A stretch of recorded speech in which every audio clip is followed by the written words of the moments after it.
안녕하세요. 저는 50대 초반에 결혼 25년 차 여자예요. 늘상 라디오로 듣고 있는 채널인데 내 사연을 보내자니 이거 참 마음이 긴장되네요. 저의 얘기는 제 남편부터 먼저 꺼내보며 시작을 해야 할 것 같아요. 제가 아이를 좀 늦게 가진 바람에 저희 부부는 아직 중학생밖에 되지 않은 저희 딸아이를 정말 애지중지 키웠습니다. 늦둥이의 외동딸이기도 했고 남편이 저만큼이나 애를 바래왔었는지라 하나 태어난 것만으로도 어디냐며 참 예쁘게 키웠죠.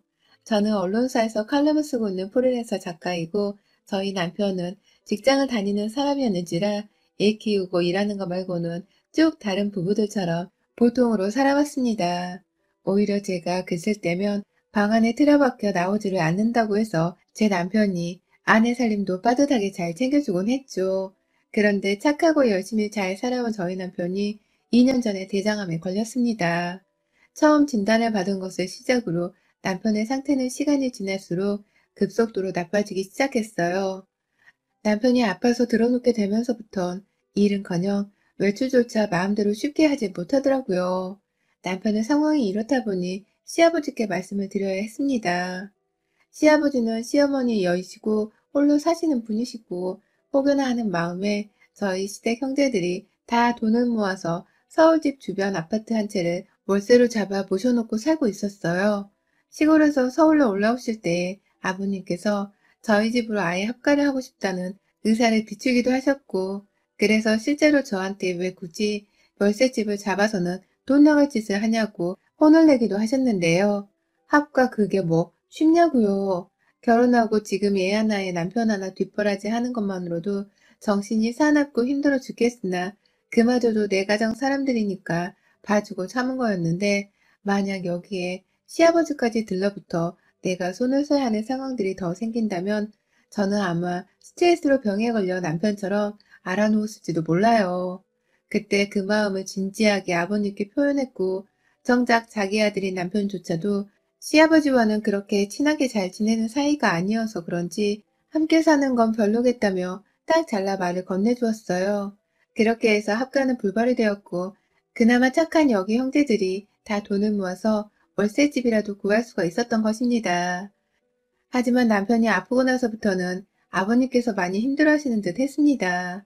이러다 자신보다 아들이 먼저 세상을 뜨는 것이 아니냐면서 최악의 상황을 걱정하며 두려움을 느끼기도 하셨어요. 저를 붙잡고 남편의 상태가 어떠냐며 저희 집으로 직접 찾아오신 적도 있으셨고요. 저희 딸이랑은 둘이서 문자를 자주 하는 사이셨는데 딸한테 날마다 남편의 소식을 대신 전해 듣고 계신 건지 주기적으로 남편이 좀 아팠다고 하는 날 다음에는 집에 와서 남편을 보듬어 주셨습니다. 그래봤자 옆에서 머리 쓰다듬어 주고 아파서 약에 취해 누워있는 남편을 지그시 바라보면서 눈에 눈물을 글썽거리는 게 전부셨지만 저는 다 알았어요. 아버님의 마음속에 엄청난 슬픔이 차 있을 것이란 걸 말입니다. 하루는 남편이 작은 수술을 하나 끝내고 와서 집에서 밥을 제대로 넘기지를 못할 때가 있었는데요. 아버님이 혼자 집으로 또 찾아오셔서는 그런 남편의 모습을 기어코 보시고 말을 잊지 못하셨어요. 충격을 받아 헤어나오지 못하는 사람 마냥 말이죠. 생전 교회라고는 가본 적이 없으셨던 분이셨는데도 무슨 기도를 그렇게 하시는지 어디서 구한 십자가를 들여다가 방 안 남편 옆에서 기도를 올린 적도 여러 번이셨어요. 저는 이쯤 되니 시아버지가 정말 가엾을 지경이었습니다. 하나밖에 없는 아들을 곧 잃을 거라는 생각을 하는지 매번 볼 때마다 야위어가는 아버님의 상태가 걱정이 되기 시작했죠. 그와 동시에 남편의 상태가 조금씩 나빠지면서부터는 제가 온전히 남편한테만 신경을 쓴다고 시아버지의 집에 찾아가 보거나 따로 안부 연락을 드리는 것조차 너무 버거웠습니다. 이게 얼마나 지속될지 모른다고 생각을 하니 그냥 아버님을 저희 집으로 모셔 데리고 와서 함께 살아야겠다는 생각을 하게 되었습니다. 저는 저대로 아버님 집 월세값으로 나가는 돈을 남편의 치료 비용에 보탤 수가 있으니 좋은 것이었고 한꺼번에 아버님을 집안에 모시면서 오히려 남편을 간병하는 데에 필요한 손 하나가 더 늘어나는 것이라 도움을 받을 수 있는 것이 많을 거라 생각했습니다. 함께 산다는 것 자체만 생각을 하면 불편하고 부담스러운 게 한두 개가 아니었지만 같이 남편의 건강을 바라고 있는 한마음을 가진 사람이었는지라 동지애가 생기는 것도 같았어요. 남편의 다른 형제들, 특히 아주버님은 아버님의 성격이 그리 호락호락한 분이 아니라 함께 사는 게 결코 쉽지 않을 거라고 걱정을 많이 해주셨는데 저는 당장에 무언가를 고민하고 시간을 쏟을 여유가 없었습니다. 뭐라든 내 남편의 건강과 관련된 일이 아니면 그냥 될 대로 되라는 식의 빠른 결정을 내리고 남편의 얼굴을 한 번 더 보려고 했고요. 그래서 시아버지하고도 별다른 긴 대화를 나누지는 않은 채 합가하시죠 아버님 이라는 짧은 대화를 나누며 집을 합치게 되었네요.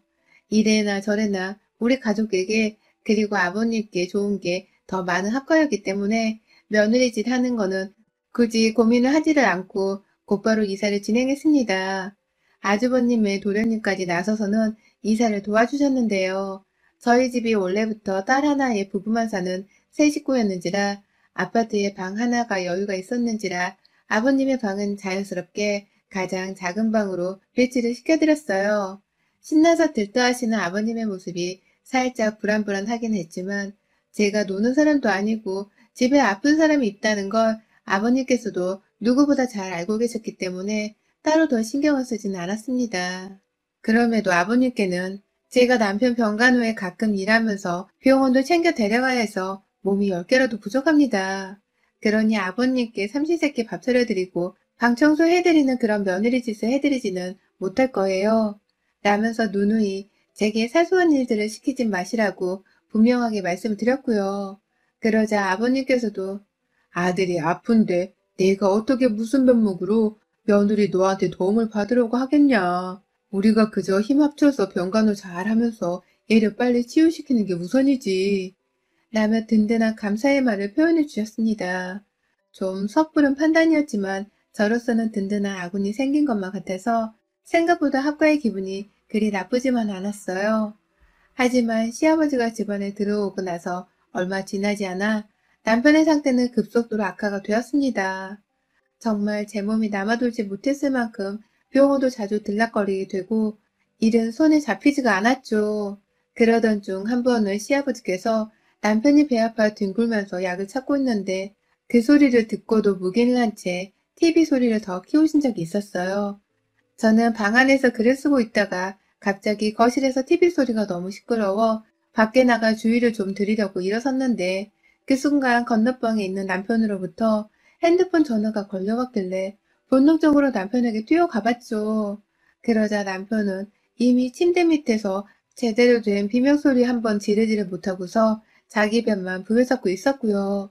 그날 저희는 황급히 119 도움을 받아 병원으로 실려갔고 그날부로 남편은 병원 시세를 지게 되었어요. 순간 너무 놀랐는지라 숨 고를 시간도 없었고 차마 왜 소리를 지르지 않고서 전화를 했냐고 물어볼 수도 없었습니다. 시간적인 여유가 없었으니까요. 그 길로 집에 돌아와 남편의 짐을 좀 싸면서 아버님을 다시 마주했어요.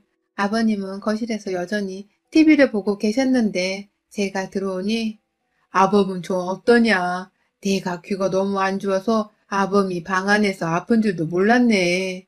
라며 막 남편을 걱정하셨어요. 그 말을 듣기 전까지 또 아버님께 고의적으로 TV 소리를 키우신 거냐고 왜 그런 거냐며 따져 물으려던 참이었는데 아버님께서 이런 식으로 말씀을 해주니까 정말로 노인네의 귀가 안 좋아서 TV 소리를 키우려 한 건가 싶었습니다. 그래서 남편이 아프다고 내는 소리를 못 들으신 건가 싶기도 해서 일단은 의구심을 좀 가라앉혀 보기로 했어요. 의구심이 들더라도 자기 자식이 아픈데 무시를 하는 부모가 세상 천지에 어딨겠냐는 생각에 가당치도 않다는 생각을 했고요. 하지만 그 후로 보이던 아버님 행동은 좀 더 이상해져 갔어요. 집으로 합가를 권유했던 것은 여러 가지 이유가 있었지만 그럼에도 가장 중요했던 건 바로 내 남편을 잘 챙겨달라는 것이었습니다. 저 혼자서는 도저히 일과 육아와 남편의 간병을 병행할 수가 없었기 때문에 나이 드신 아버님이라도 옆에서 잘 보고 있다가 비상일이 생기면 어디 119나 다른 형제들 앞에서 전화라도 해달라는 심정으로 옆에 붙들어 놓은 것인데요. 남편이 병원에 입원한 날로부터 시아버지는 아들 걱정이 아무것도 되질 않는지 병원으로 한 번은 찾아올 생각을 안 하더라고요. 그렇다고 집에서 혼자 있는 제 딸을 잘 챙겨주는 것도 아니었고요. 학가를 하기 전까지만 하더라도 남편을 향한 사랑과 치유의 바람이 정말 누구보다 큰 것 같이 보였던 시아버지셨는데요. 합가를 하고 나서는 과거의 아버님의 모습은 정말 온데간데 없이 시아버지는 아들도 없고 며느리도 없는 자유분방한 영혼의 사람으로 동갑이 되어 있었습니다. 아들 상태가 궁금하지도 않으신지 허구한 날 집구석에서 밥 먹는 거랑 TV 프로그램 뭐 하는지만 신경 쓰면서 손에 젓가락과 리모컨만 붙들고 사셨고요. 제가 기껏해서 먼저 연락을 드려 딸이랑 밥은 잘 드셨는지 문제없이 잘 지내고 있는지를 확인해 보려 하면 내 걱정은 절대로 하지 말아라. 병원에서 내 새끼 간병이나 신경을 써. 네가 고생이 많다. 라면서 제게 남편 간병이나 잘하라는 말씀을 하셨어요. 그 말을 들으니 내 남편 걱정을 해주는 것 같기도 했는데요. 막상 남편 속옷을 챙기러 혹은 딸 밥을 챙겨주려고 이틀에 못해도 한 번씩 집을 가게 되면 딸내미 얼굴살이 볼 때마다 쏙 빠져 있었어요. 들어보니 할아버지가 밥을 제대로 해주지도 않으셨고 제가 만든 반찬에다가 그냥 막 밥을 비벼서는 혼자서만 챙겨서 방으로 들어가거나 TV를 봤다고 했어요. 그 바람에 딸내미도 할아버지의 태도가 낯설고 싫어서 더욱 꽁해하며 방 안에 숨어 지냈다고 하고요. 그 말에 제가 너무 화가 나서 아버님을 붙잡고 얘기를 나눠봤습니다. 아들 상태라도 한번 보려고 하거나 아니면 집에서 손녀라도 좀 제대로 잘 봐주시거나 하실 것이지 왜 그리 여기저기 손 놓고서 태평하게 살고 계시냐며 약간의 짜증이 섞인 투정을 부려봤는데요. 아버님이 코로나가 사방팔방으로 난리인데 내가 어떻게 그 병원을 가냐? 너도 참 사람 위험하게 하는 소리를 하고 앉아있다. 금방 일어나 집으로 올 건데 쓸데없는 걱정 붙들어 매고 퇴원이나 곧 시킬 준비나 해라.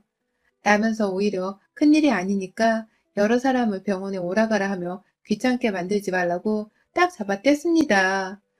그러면서 내 남편이 금방 퇴원을 할 수 있을 것이라고 긍정적으로 말씀을 해주셨어요.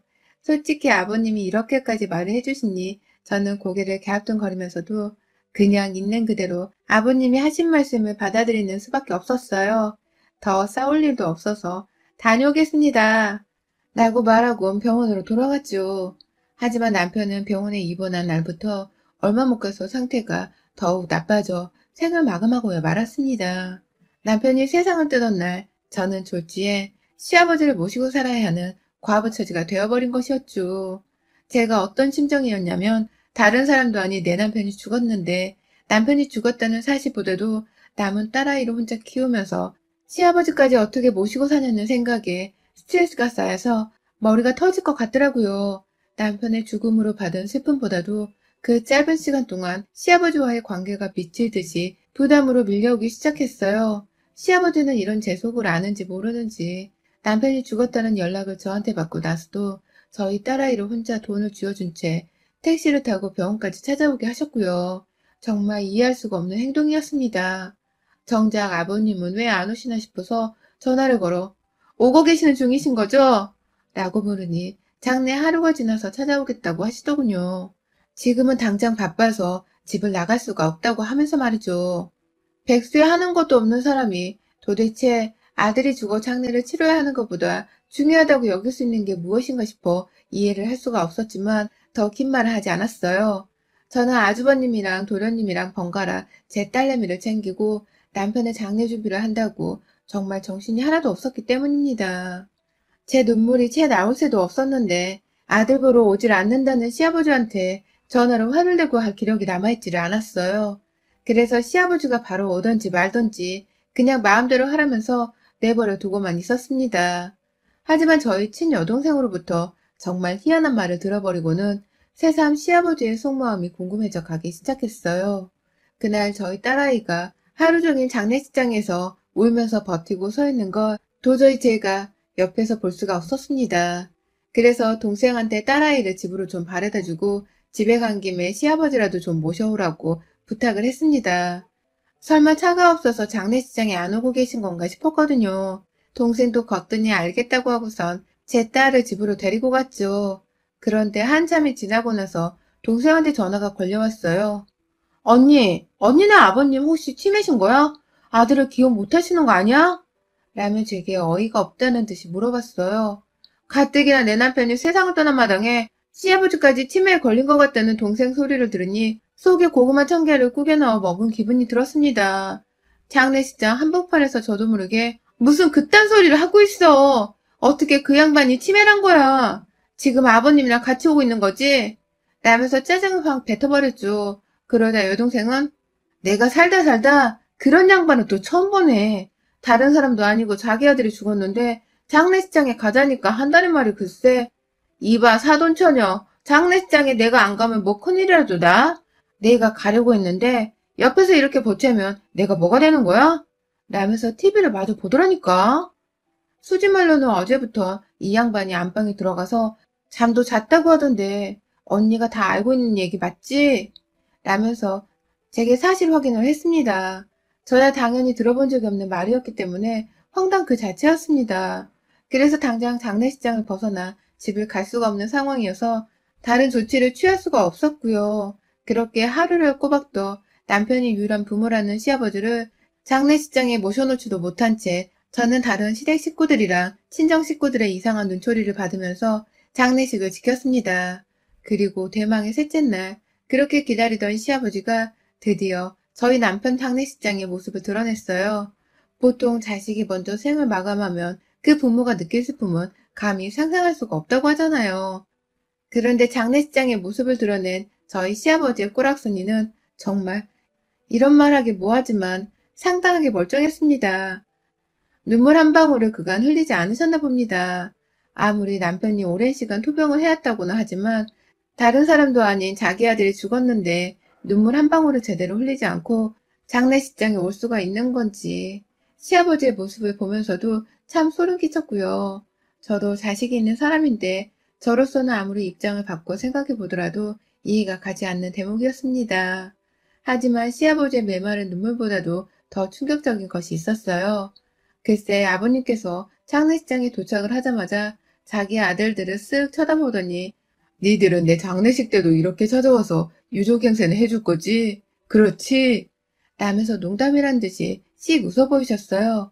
그리고는 자리에 앉아 아침을 제대로 먹지 못했다면서 육개장을 몇 사발 들이부으시는 게 아니겠어요? 며느리가 집에 없으니 따뜻한 밥을 제때 먹기가 힘들었다면서 지 아들 장례식장에서 나오는 밥이 맛있다고 막 허겁지겁 드셨고요. 그 바람에 저뿐만 아니라 저희 친정 식구들도 뭐 저런 노인네가 다 있냐며 뒤에서 혀를 차기 시작했고요. 그런 시아버지의 모습을 이미 집에서 목격했던 제 여동생은 언니 내가 뭘 했어? 치매 맞다니까? 치매가 아니고서야 자기 아들이 죽었는데 저럴 수가 없잖아. 확실히 아니게 맞는 거지? 가족들 아무도 모르는 사이에 치매 판정을 받고서는 지금 죽은 사람이 그냥 아는 사람이라고 생각을 하는 건 아니야? 라면서 시아버지의 모든 행동을 기겁하며 쳐다보고서는 저에게 귓속말을 하며 아주 질색팔색을 했습니다. 그 바람에 저 또한 시아버지의 정신상태가 정상은 아니란 것이 분명하다는 의견이었고 서둘러 아주버님께 달려가 왜 저러시는 거냐며 저도 모르게 장례식장에서 시아버지를 내쫓아야 하는 게 아니냐면서 화를 내버렸어요. 그러자 아주버님은 자기 남동생을 한번 쓱 그리고 제 남편이 엉정사진을 한번 쓱 쳐다보더니 긴 한숨을 내쉬면서 그러더라고요. 저 양반은 저러고도 남은 사람이에요. 애초에 재수씨가 왜 우리 아빠랑 합가를 한다고 얘기를 한 건지는 모르겠지만 내가 아는 우리 아버지는 딱 저런 사람이었어요. 라고 말입니다. 아주버님의 말로는 저희 시아버지가 젊은 적부터 집안에서 폭력도 잘 휘두르고 그냥 말 그대로 아버지로서의 역할도 제대로 하지를 못하는 주정뱅이였대요. 돌아가신 시어머니도 살아생전 고생을 참 많이 하셨는데 돌아가시던 장례식장에서도 시아버지가 눈물을 쏟기는커녕 술을 퍼마시다가 술을 쏟아버리면서 장례 자리를 아주 개판으로 만들었다는 유명한 전례도 있었고요. 저야 뭐 시어머니가 결혼하기 전에 돌아가셨기 때문에 남편으로부터도 정확히 들어본 적이 없어 처음 알게 된 사실이었어요. 평소 남편이 시아버지하고서 왕래가 잘 없었고 서울로 모셔놓고 나서도 며느리인 저나 형님께서 주도적으로 시아버지를 찾아왔기 때문에 아들들과 아버지 사이가 그리 가깝지만은 않다는 것을 알고는 있었지만 이 정도일 줄은 정말 상상도 못했습니다. 게다가 시아버지는 육개장을 다 드시고서는 며느리 어디냐면서 저를 한참 동안 찾으시다가 저를 따로 불러내서는 한다는 말이 글쎄 아들 잃은 내 슬픔이 배우자 잃은 네 슬픔에 비하겠니?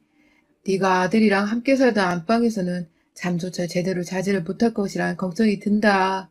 너를 위해서 내가 방을 바꿔줄 테니까 집으로 돌아가면 내가 앞으로는 안방에서 묵으마. 라고 하시는 게 아니겠어요? 그러면서 안방에서 니들이 보던 TV는 내가 그냥 그대로 가지고 있어도 되지? 라고 하는데 저는 머리에 마치 망치를 맞은 듯 했습니다.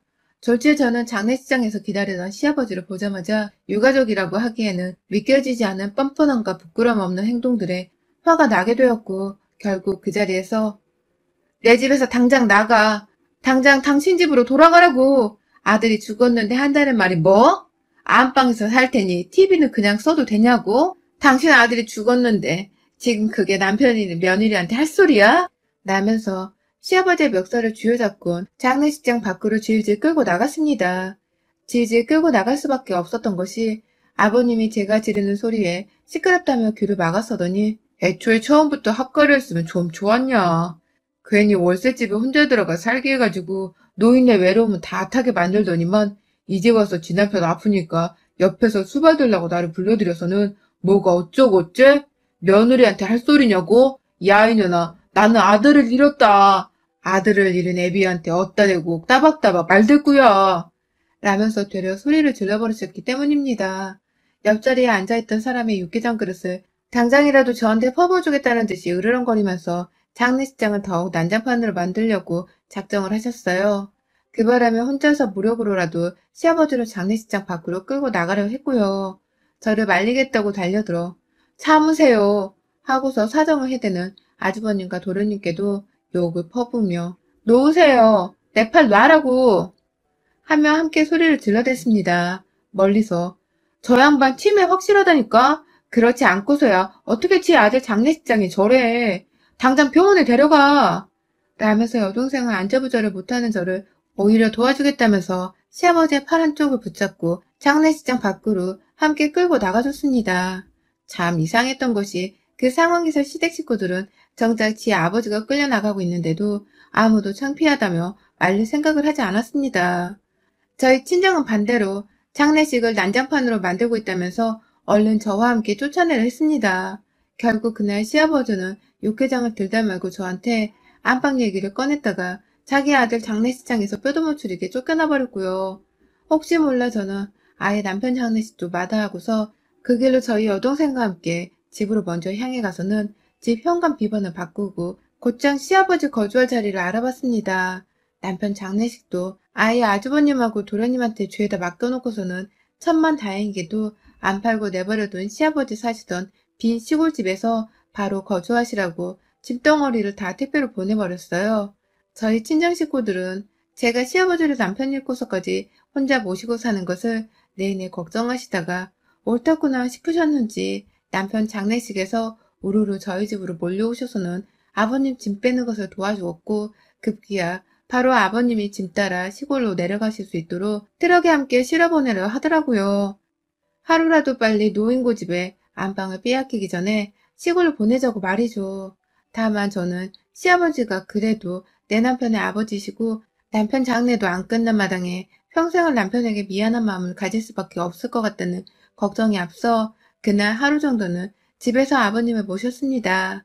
밥 한 끼는 열불나 못해드리겠지만 뜨뜻한 본인 방에서 잠은 자도록 해드렸고요.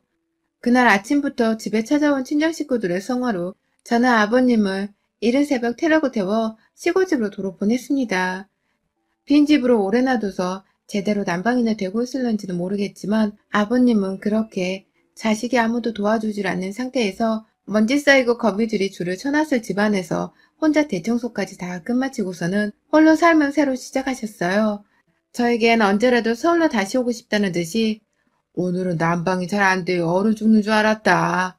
라든지 혹은 집안에 먼지가 제대로 안 닦이는 건지 숨을 쉴 때마다 목이 너무 아프다. 라면서 쓰잘데기 없는 문자를 보내오는 시아버지 때문에 간간히 어찌 사는지에 대한 소식은 전해 듣고 있습니다.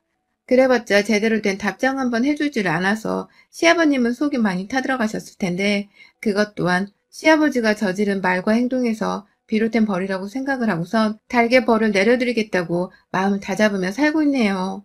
여러분의 생각은 댓글로 남겨주세요. 오늘도 시청해주셔서 정말 감사합니다.